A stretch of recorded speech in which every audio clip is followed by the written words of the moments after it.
Finn cuts Chase out of his life. Hello everyone.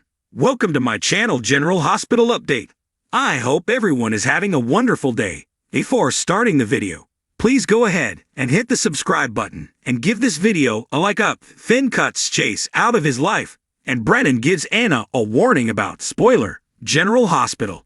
Liz reveals to her boys that she and Finn broke up, and Sam and Spinelli pull a heist.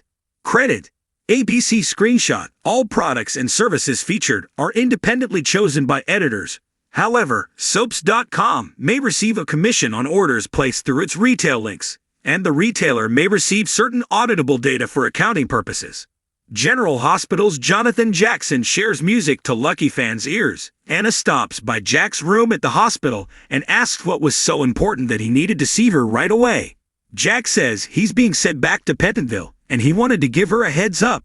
Kate walks in and wonders what the two of them could possibly have to discuss.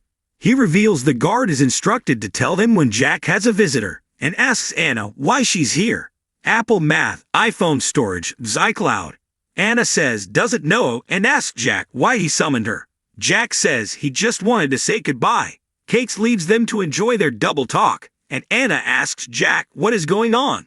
Jack tells her that he wanted to give her the heads up that Kate thinks she's the secret head of Pikeman. He recalls his conversation with Kate, who suggested he and Anna were working together and staged his bust.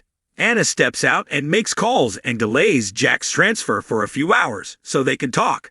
She returns to Jack and asks why he thinks the FBI is after her. He says it's Kate who is after her, not the FBI, and given how quickly he found her here, he is probably tailing her. Anna says she's not hiding anything and isn't worried. He says she should be, as Kate is a true believer. He thinks God and the law are on his side, and anything he does is justified. Anna says she knows people like that, and they can be dangerous, but so can too much cynicism. Anna asks Jack if he's ever believed in anything at all. She wonders if she ever knew the real Jack Brennan. She says it was no surprise he was made director, but how does founding Pikeman figure into this? Did he sell out? Did he abandon his principles? Did he have any to begin with? He says he believes in democracy and food for the hungry, but at the end of the day, he had to pay his bills. He again warns her that Kate thinks she is a cop by day, and the Pikeman mastermind by night. Anna says it's not lost on her that Kate is trying to bring her down for something he did. Before she leaves, she has one last question. She says she's the only witness that can tie him to the op that started all this, and asks if he would have killed her if she hadn't arrested him first. He seems to struggle, and only says, "I've never been good at hypotheticals." She exits. Spinelli is working on a laptop in a Metro Court room and has been up all night. Sam arrives, and he explains he came here to work because Georgie is having a sleepover with Violet. Sam asks if he's made any progress. He says he got through the FBI's firewall but is still no closer to getting the information they need. Spinelli has been monitoring Kate's movements through the hotel cameras, and his badge may get them access to the files they need. They go through videos, and he takes a swim every morning and has a bag with everything he doesn't want to leave in his hotel room, and they deduce his badge is in it. They think that's their opportunity. Sam heads up to the pool and finds Kate getting out and drying off. She spots his bag, strolls by him, and trips, causing Kate to catch her. She apologizes and says these are new shoes, and she pretends her ankle is hurting. He carries her over to a lounge chair, and she apologizes for being a bother. Jack calls for a bucket of ice, and as he's helping Sam, Spinelli, dressed as a cabana boy, swipes his key card from his pack. Sam keeps Kate talking and tells him he's such a gentleman. He suggests she rest for 20 minutes or more, and she says she'd get pretty bored sitting here by herself. He asks if she's married, and she says she's divorced, single, and has 2 kids. Kate introduces himself, and she tells him she's Samantha, but people call her Sam. He brings up her statement about her divorce, and she says her ex wasn't who she thought he was. She sees he has no ring on his finger, and Kate says he's divorced too. She says people often let you down, and her ex let everyone believe he died and left her and her son distraught. Then he just turned up alive. He asks if she is at least glad that he is alive. Sam admits she is, but is conflicted too. Kate says his ex-wife passed, and sometimes he wonders what his life would be if she hadn't. Sam says sometimes she thinks about her ex when things here good, and now they barely talk. Meanwhile, Spinelli uses his phone and scans Kate's FBI ID. Spinelli slyly returns his credentials, and Sam tells Kate she thinks her ankle is better. She says it was nice getting to know him, and asks if he'll be in town for a while. He doesn't know but hopes he sees her around. Sam and Spinelli return to his hotel room, and says he's in the file system, but there are so many documents it will take him a month to go through them all. Chase ignores a call from Liz, as he and Brooklyn have just arrived to confront Finn at his place. They knock on his door, but he doesn't answer. They open the door, which is unlocked, and find the apartment a mess and an empty bottle of booze on the table. Chase calls out to Finn, and he comes out and says this is a nice surprise and asks what brings them by. Chase says he forgot to lock his door, and Finn says he had a lot going on last night. Finn asks if they've talked to Liz, but they haven't. Finn says they did things, and it was his fault. Chase asks what happened.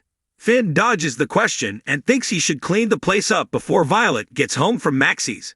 Brooklyn uses Violet as a sage, and she and Chase tell them that they are moving in with the Quartermains for a while, and with all the kids there, they thought maybe Violet would like to come hang with them. They try and sell it as a summer camp, but Finn knows what they are doing, and they aren't taking his daughter from him. Chase tells Brooklyn that he needs to talk to his brother alone, and that he'll catch up with her later. She leaves, and Finn tells his brother to leave too, but Chase refuses. Chase tells his brother that he needs help, and confronts him with the booze. He also says he saw him doing shots at the memorial too, and given his hangover, it appears he had quite a night. He tells his brother if he doesn't see this as a problem, then he has a bigger problem than he thought. Finn says he's not an alcoholic, but Chase says he's a drug addict, and they both lead to the same result. Finn screams at Chase that he doesn't know what's going on inside him. He doesn't know the pressure he's under. Chase tells him to talk to him, to tell him. Finn says he wouldn't get it or understand it, calling him the golden boy. Chase says he's been on so many calls like this, a drunk tearing his family apart. He tells Finn to look around at the mess he's made of his life. He cries he just lost his dad, and can't take losing his brother too. Finn says he's sorry he's become a problem for him, but he's a grown man and can take care of himself. Chase tells Finn he can trash his life, but Violet should have to watch him self-destruct. Finn says Violet is the only good thing in his life, and he won't let him and Brooklyn steal her from him. He screams at Finn to get the hell out of his life and go. Chase walks out. Brooklyn returns to the Quartermains, and Lois can see something is upsetting her. She tells her it's Finn. He and Chase should be supporting one another right now, but they're being drawn apart. She says Chase needs Finn, and he's nowhere to be found. Lois asks what she's talking about. Did Finn leave town? Brooklyn says Finn is in a full-blown alcoholic spiral. Brooklyn just prays that Chase will get through to his brother. Brooklyn knows Finn is a grown man, and he either will have to get into recovery or pay the consequences for his disease. She says Violet is just a little kid, and she and Chase will do everything they can to keep her safe, even from her own father. She also knows Chase is beating himself up for not seeing through Finn's lies earlier, and she feels this is going to be a long ordeal for all of them. Lois tells her it's not supposed to be this way. She is supposed to be happy and on her honeymoon. Instead, she's dealing with problems that could hurt an entire family. Brooklyn says Florence isn't going anywhere. She and Chase are together now. They are each other's person, so that includes being scared or worried for him. At home, Liz leaves a message with Chase to call her back as they need to talk. Aiden asks what is going on as Jake keeps quiet. Liz tells them that she and Finn broke up. Aiden notes they broke up before and got back together, but Jake says that's not happening this time. Liz says Finn can't be in their lives, and he's not handling Gregory's death very well. Aiden thought Finn and Violet were going to move in someday. Jake doesn't care if he ever sees Finn again, but asks, what about Violet? She says Violet is still their cousin, and that won't change. Aiden says obviously there is something Jake knows and he doesn't. Liz explains his brother saw Finn coming out of a bar drunk and with a woman. Aiden thinks Jake is mistaken, and there is no bar near the Cineplex. Liz tells Jake he never explained how he saw Finn coming out of a bar. Jake tries to come up with an excuse, but she tells him that she'll deal with what he was up to last night later.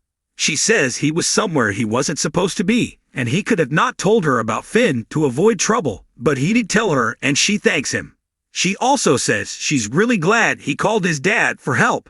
Jake says he only called him for backup for her and asks if Finn gave her a hard time. She says he didn't, and having Jason show up helped. She says it also meant a lot to him that he called. Jake says he did it for her. He asks if this means he's forgiven for lying about the movies, and she says, not a chance. On the next General Hospital, Sonny faces Christina and says if she tells him she wants him to leave and never come back then he will. Molly tells T she's been keeping something from him. At the pool, Connie tells Sasha that she's going to have to trust him. Gio tells Joss that the Quartermains are going to be a piece of cake. Laura asks Alexis if she is saying Heather could go free. Carly asks Jason if it was a one-time thing, or if could it happen again. Thanks for watching this video. Please subscribe to our channel.